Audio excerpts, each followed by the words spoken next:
एक कथा में सुनाता हूं। एक गुरुजी बैठे थे गुफा में, ध्यान कर रहे थे। इतने में एक शिकारी वहां से निकल रहा था। तो शिकारी ने देखा कि भैया गुफा के अंदर गुरुजी बैठे हैं, महाराज जी कोई संत बैठे हैं। था तो वो शिकारी जानवरों को खा जाता था, लेकिन उसकी मां ने उसको बचपन में कभी बताया कि भैया कभी संत महापुरुष मिले, तिलकधारी कोई मिले, जटाधारी कोई मिले, कोई धोती बगलबंदी में मिले तो उसको प्रणाम करना और कुछ दक्षिणा जरूर देना। तो वो शिकारी उन गुरुजी के पास चला गया और गुरुजी से जाकर के बोले आप यहां क्या कर रहे हो? इस गुफा में बैठे हो, कब से भूखे प्यासे होंगे आप, मैं आपके लिए कुछ भोजन ले आता हूं। बोले हाँ, कुछ बढ़िया सा कुछ सामग्री ले आओ।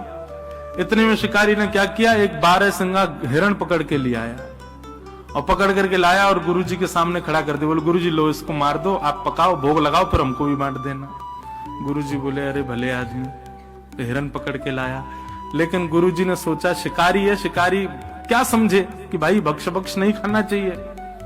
तो गुरुजी ने ऐसा विनोद में कह दिया, अरे हम ये साधारण हिरण नहीं खाते, हम तो ऊंचे और महंगा वाला और श्रेष्ठ गुण वाले हिरण का भोग लगाते हैं। बोले महाराज ये 12 सिंगा है, इससे भी श्रेष्ठ कोई हिरण होता है? बोले हाँ। बोले जरा बताइए तो, आप जो हिरण बोलेंगे मैं वही पकड़ के लाऊंगा अब तो। बोले अरे उस हिरण को पकड़ने के लिए तो पूरा संसार भाग रहा, कोई नहीं पकड़ पाए। बोले नहीं नहीं, मुझसे बड़ा शिकारी नहीं है जंगल में कोई, आप आज्ञा करिए, वो जैसा होगा जहां होगा पकड़ के लाऊंगा मैं उसको। आप बताइए तो सही, उस गुण के सींग कैसे, उसके पैर कैसे, उसका मुख कैसा, जरा बताइए उसके बारे में, उसका रंग कैसा। संत विनोद में ही बोलने लगे, बरहा पीडम नटवर वपु कर्णयो कर्णकारम विप्रदवासः कनक कपिसम वैजयंतीं च माला रंध्रान् वेणोऽधर सुधया पूरयन् गोप वृंदै वृंदारण्यं स्वपदरमणं प्राविशद गीत कीर्ति। मोर मुकुट पहनता है। शिकारी बोला हिरण मोर मुकुट पहनता है? बोला हाँ। और कर्णयोः कर्णकारम, उसके कान 2 हैं लेकिन कुंडल एक ही पहनता है। और कभी वो इस कान में पहन लेता है, कभी निकाल के इस कान में पहनता है। हमारे नाना जी इतना सुंदर वर्णन करते थे, बोले ठाकुर जी कुंडल कैसे पहनते हैं? तो जैसे ये पुष्प है ना, जैसे आप कभी ग्वारियाओं को देखोगे तो वो क्या करते हैं, इधर लगा लेते हैं ऐसे, इसको कर्ण फूल कहते हैं। यहाँ ऐसे धारण कर लेंगे, अगर लंबा हो पीछे से, तो ठाकुर जी क्या करते हैं, यहाँ पे पुष्प लगा लिया। अब लगाते लगाते चलेंगे, इतने में दूसरी तरफ चल रहा मधुमंगल बोले लाला महाकुंडल बढ़िया ना लग लो, या बारे में लगा। सो ठाकुर जी इधर से पुष्प को उछालते हैं, उछाल करके इधर धारण कर लेते हैं। फिर यहां से श्री रामा के ना लाला मां बढ़िया ना लग रहा, यहीं पहन, तो फिर उछालते हैं, फिर यहां पहन लेते हैं। और ठाकुर जी ऐसे हाथ से निकाल के नहीं पहनते, ऐसे उछालते हैं कि वो कान के ऊपर ही आके लगता है।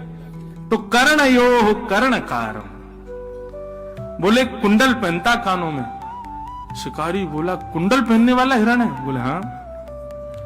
मोर मुकुट पहनता है, कानों में कुंडल पहनता है, और विभ्रदवासः कनक कपिसम, पीली पीतांबरी पहनता है। शिकारी बोला भगवान मैं तो इतना बड़ा हो गया, मैंने ऐसा हिरण तो कहीं नहीं देखा। बोले और क्या करता है? बोले वही जयंतीम च मालाम, वैजंती माला पहनता है। और सबसे श्रेष्ठ उसका गुण क्या है? बोले रंध्रान वेणु अधर सुधया, बोले अपनी कोमल कर उंगलियों से आच्छादित करता हुआ छिद्रों को वेणु बजाता। आहा,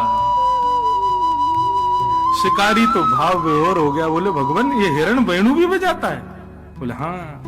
रंध्रान वेणु वधर सुदया पूरयन गोप वृंदै वृंदारण्यम स्वपदर्मणम प्राविशद गीत कीर्ति। एक मतवाली सी चाल चलता है, टेढ़ी चाल चलता है, एक पैर के आगे दूसरा पैर नहीं रखता, तिरछा चलता है, ऐसी बांकी अदा में रहता है। हम तो इस हिरण के उपासी हैं, ये मिलेगा तो इसका भोग लगाएंगे। शिकारी ने कहा गुरुजी मैं आपको वचन दे के जाता हूं, जब तक ये हिरण मुझको नहीं मिल जाएगा मैं भी भूखा रहूंगा। अब तो इसी हिरण को पकड़ के लाऊंगा, पहले आप भोग लगाना, फिर उसी का प्रसाद मुझको दे देना। अब गुरुजी तो अपने ध्यान में चले गए, बोले ठीक है जाओ जाओ तो अपना शिकार करो। लेकिन वो शिकारी तो बड़ा सीरियस हो गया, वो तो निकल गया महाराज, जो एक एक गुण लिख लिया था उसने। अब वो ढूंढ रहा है। अब देखो गुरु की आज्ञा मान करके और वो सब गुण दे करके शिकारी भली शिकार की भावना से जा रहा है, लेकिन चिंतन तो ठाकुर जी का कर रहा है ना। सामने हिरण आ जाते हैं तो सोचता नहीं ये नहीं है, मोर मुकुट वाला होगा, ऐसा होगा। एक दिन बीत गए, 2 दिन बीत गए, 3 दिन बीत गए, 4 दिन बीत गए। भूख के कारण प्राण निकलने लगे उस शिकारी के, लेकिन सोचने लगा मेरे गुरुजी भी तो भूखे बैठे हैं, जब वो भूख सहन कर रहे हैं तो मैं क्यों नहीं करूं। अब तो इसी हिरण को पकड़ के ले जाऊंगा। इतनी व्याकुलता उसके तन में आ गई, शिथिल हो गया, गिरने लगा, ऐसी स्थिति आ गई। लेकिन सामान्य हिरण का शिकार नहीं कर रहा था। ठाकुर जी को उसका ये भाव प्रिय लग गया, और इतने में ही सघन कुंज में से पीतांबरी पहने, बाकी अदा से मोर मुकुट धारण किए, एक कुंडल गले में वैजंती माला, पीतांबरी आच्छादित है, सुंदर अधर पर वेणु धारण करके बाकी अदा से चलते हुए श्याम सुंदर जैसे सन्मुख आए उस शिकारी के। ठाकुर जी के रूप माधुरी को देख करके एक एक अंग को जब उसने देखा तो उसको याद आया गुरुजी ने जो बताया था, ये तो बिल्कुल वैसा ही है। मोर मुकुट पहने, गले में वैजंती माला है, वेणु बजा रहा है, तिरछी चाल चल रहा है, पीतांबरी पहनी है, गले कान में एक कुंडल है। तुरंत अपना जाला उठाया जिससे हिरण को पकड़ता था। ठाकुर जी आगे आगे चल रहे, वो पीछे पीछे चल रहे, और जैसे ही मौका पाया महाराज जाला फेंक करके ठाकुर जी को उसमें बंदी बनाया और बांध करके जाला कंधे पर टांगा, ले गया गुरुजी के पास। गुरुजी जल्दी बाहर आओ, आपका बताया हुआ हिरण पकड़ के लाया हूं मैं। महाराज जी बोले ये और पता नहीं कहां से कौन सा हिरण ले आया है। जैसे निकल करके गुफा से बाहर आए तो क्या देखा, शिकारी के कंधे के ऊपर बंसी बजा रहे ठाकुर जी बैठे हुए। जैसे ये दृश्य देखा महाराज, देखते ही महाराज जी तो मूर्छित होके गिर गए। होश में आए, जलवल डाला उसने शिकारी ने, बोले गुरुजी होश में आओ। गुरुजी होश में आए, बोले भैया कहाँ, गुरुजी वो हिरण लेके आऊं, बताओ कहाँ लगाऊं चूल्हा वूल्हा, इसको पकाएं बढ़िया। गुरुजी बोले भले आदमी, इनको छोड़ जल्दी। बोले गुरुजी भाग जाएगा, ये बहुत मुश्किल से मिला, मुझे 5 दिन लगे इसको पकड़ने में। तब गुरुदेव ने आज्ञा की। ठाकुर जी मंद मंद मुस्कुरा रहे थे।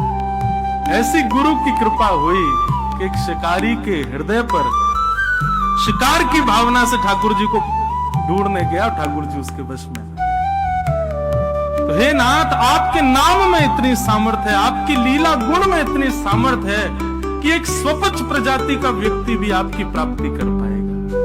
इसलिए मुझे यही समझ आया कि सबसे श्रेष्ठ संसार में अगर कुछ है तो वो आपका नाम है भगवान। उस नाम के आश्रय में, कथा के आश्रय में कोई भी आ जाए, उसको आप मिल ही जाते हैं, उसको आपकी प्राप्ति हो ही जाती है। ऐसे नाम को हम बारंबार प्रणाम करते हैं, इसलिए हम कथाओं में गाया करते हैं।